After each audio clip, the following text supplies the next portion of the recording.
Oh yeah, good afternoon, everybody. My bad. And we're gonna talk to everyone about breast cancer, lung cancer, and Asthma. asthma. Okay. So with breast cancer, some of the risks. Well, first some little facts that there are 3.5 million breast cancer survivors as far as women are concerned. Other than skin cancer, breast cancer is the most common in women, and on average, every 2 minutes, a woman is diagnosed with breast cancer. So those are some pretty big numbers if you are interested in those numbers, I guess. Some of the risks are being overweight, so being stressed, and smoking. Most people don't associate smoking with breast cancer, but it can also be part of it. Some other issues are, of course, family history, and if you've had previous radiation therapy. Some prevention tips would be to limit your alcohol intake, to exercise regularly, and to stop smoking. And you'll see as time goes on with our other presentations that some of the prevention tips all kind of flow in together. It's best to start getting your mammogram between the ages of 40 to 50, and statistics have shown that if you start early, your chances of surviving breast cancer and breast cancer being detected are much larger than if you wait later. So, our next speaker is going to be Ms. Top Favor with lung cancer. Thank you. I'm going to talk about smoking cigarettes, secondhand smoke, and exposed to dangerous chemical substances such as asbestos and radon. Smoking cigarette has many risk factors, as you can see over here. And one of them that just stood out to me was the one with the gum cancer. This person here has smoked many years to get here, and probably didn't take care of his dental hygiene as well. So this is where it ended up. And with lung cancer, if you look over to your left, this is a nice, pink, pretty lung. This one here is cancer. And these here is cell tissues that has cancerous tumors. And that's when smoking cigarette can do this. Now, our government warning on this is that smoking is addictive, smoking is dangerous to our health, and smoking can kill. Smoking causes 87% of lung cancer death, absolutely just smoking. When it comes to secondhand smoke, the government warns us that tobacco smoke can harm children. The lady in the picture, let's just assume that she's the mother, the father, and the baby. The baby and the father is victim of secondhand smoke. And she just put her family at risk. I'm going to talk about prevention in a few minutes, but let me go ahead and talk about the baby and the father victim of secondhand smoke. According to Disease Control Prevention, that 2 out of 5 United States non-smokers, and half of those are children that is exposed to secondhand smoke, die of lung cancer. Another thing is when it comes to exposed to dangerous chemical substances such as asbestos and radon, all have a role in lung cancer. Asbestos and radon is found most in the workplace or found in your home.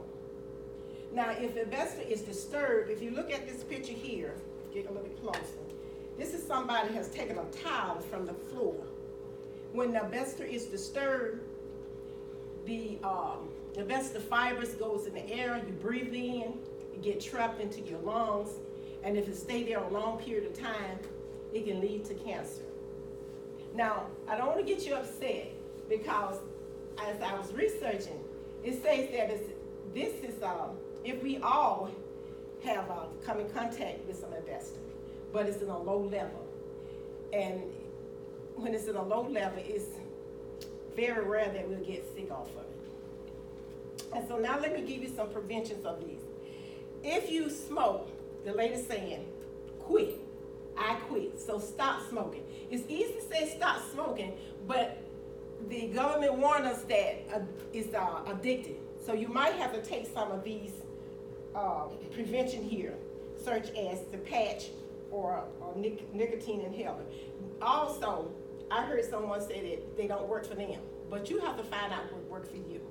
And at the end, I want to say that you can get a kit if you are suspicious that you have it in your home. Now, one thing I like to say to end mine, that when I was working at a sewing factory, I was inhaling dust and lint. And I started going to the doctor. And I told him, I said, doctor, I'm not feeling any better. He said, you're probably not going to get any better. You probably will get worse. And so I had to make a choice, whether to stay there, that career, or think about my health. And I made the choice. And so standing here, if I would make the other choice, I might not be standing before you all today. Thank you.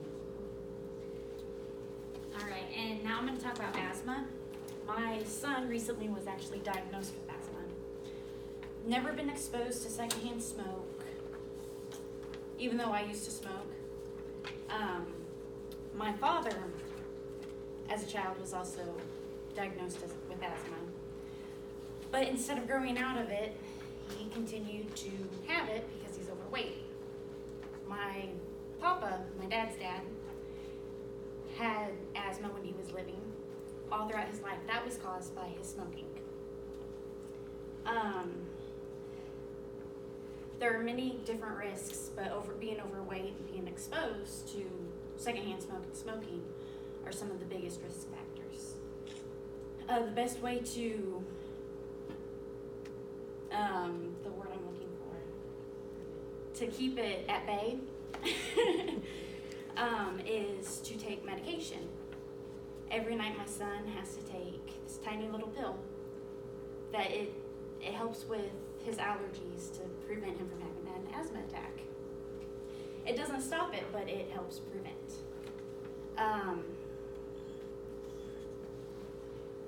Genetics play a major role in this. I do not have asthma, but when my kid, and potentially this one, they have risks. And the best way to get them treated for that quickly is to know the signs. Wheezing was my son's first symptom. I brought it up to my son's doctor, and she said that's not normal. Wheezing is bad. And so she put him on medication, and since then, he's been able to be a normal kid and do what he can do. How